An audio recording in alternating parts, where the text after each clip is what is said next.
নমস্কার বন্ধুরা, কেমন আছো সবাই? নতুন একটি ভিডিওতে সবাইকে ওয়েলকাম। এটা ছিল গতকালের ভিডিও, আর গতকাল ছিল সোমবার জন্মাষ্টমী। তো আমি যেহেতু বাবার বাড়িতে আছি, এবারে জন্মাষ্টমীটা এখানেই কাটালাম। কিন্তু এখানে সকাল থেকে ছিল তুমুল বৃষ্টি।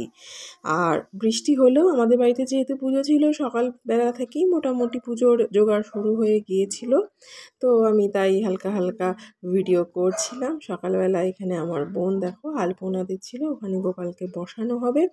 আর মোটামুটি সকাল 8টার মধ্যেই আমাদের পুজোর জোগাড় শুরু হয়ে গিয়েছিল, যেহেতু দুপুরের দিকেই ব্রাহ্মণ আসবে পুজো করতে। এদিকে দেখো গোপুসোনাকে মোটামুটি রেডি করা হয়ে গেছে, আর এখানে বাবা বসেছে পুজোর জোগাড় করতে। প্রথমেই তালের বড়াটা রেডি করবে বলে বাবা বসেছিল। সব পুজোতে তো তালের বড়া প্রধান, গোপালের তো প্রিয় ভীষণ তালের বড়া, তাই প্রথমেই তালের বড়াটাই হচ্ছিল। তো বাবা সেই মতন জোগাড় যন্ত্র শুরুও করে দিয়েছে। বাবা, মা, বোন তিনজনা মিলেই পুজোর জোগাড় মোটামুটি করেছে, আর আমি বসে বসে ভিডিও বানিয়েছি। এই ছিল আমার কাজ। আমি পুজোর জোগাড় করিনি, ওরাই করেছে। সবার দরকার নেই, যথেষ্ট ওরাই করার জন্য। আমি বসে বসে ভিডিও করছিলাম। তো তালের বড়া মোটামুটি রেডি হয়ে গেছে। পরবর্তী আইটেম কি আছে দেখা যাক। পরে বোন এদিকে লুচি বেলছিল, আর বাবা লুচি ভাজছিল।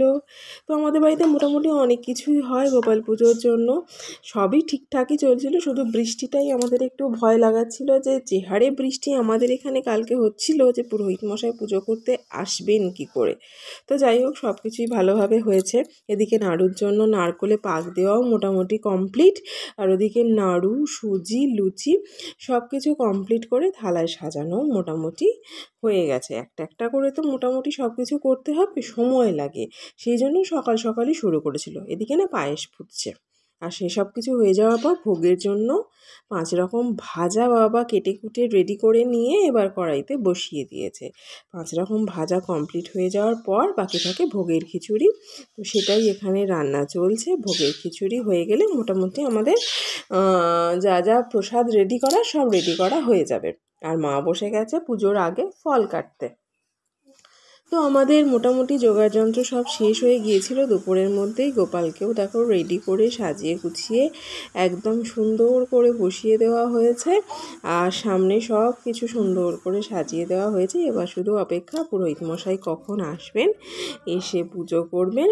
তো হাতে যেহেতু বেশ কিছুটা সময় ছিল, আমি মোটামুটি সাজানো গোছানোর পর একটুখানি ছোট ছোট ছোট ছোট ভিডিও করছিলাম, কিরমভাবে আমরা যতটুকু পেরেছি।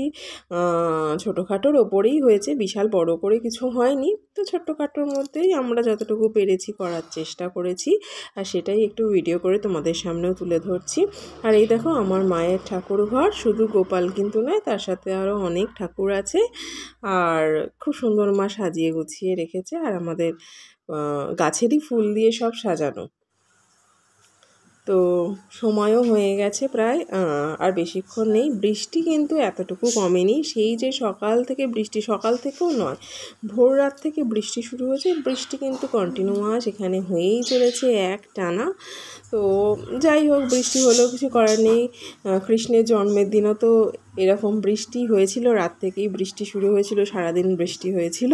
তো এখানেও কিন্তু সেই রকম বৃষ্টি হয়ে চলেছে। দেখো পুরো অন্ধকার হয়ে বৃষ্টি হচ্ছে। তো সমস্ত কিছু উপেক্ষা করেও ঠাকুরমশাই কিন্তু এসে গেছেন।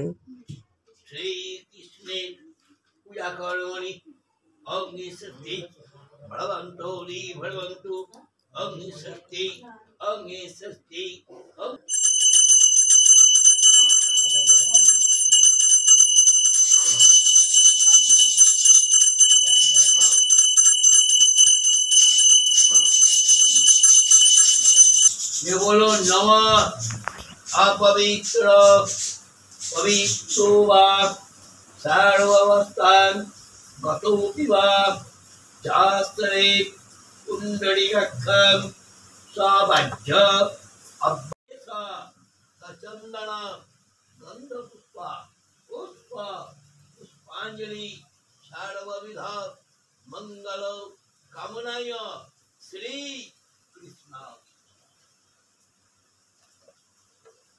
আর অঞ্জলির পর সন্ধ্যাবেলা মায়ের কৃষ্ণের অষ্টতর শতনাম পড়ার মধ্যে দিয়ে আমাদের জন্মাষ্টমী পূজা শেষ হলো।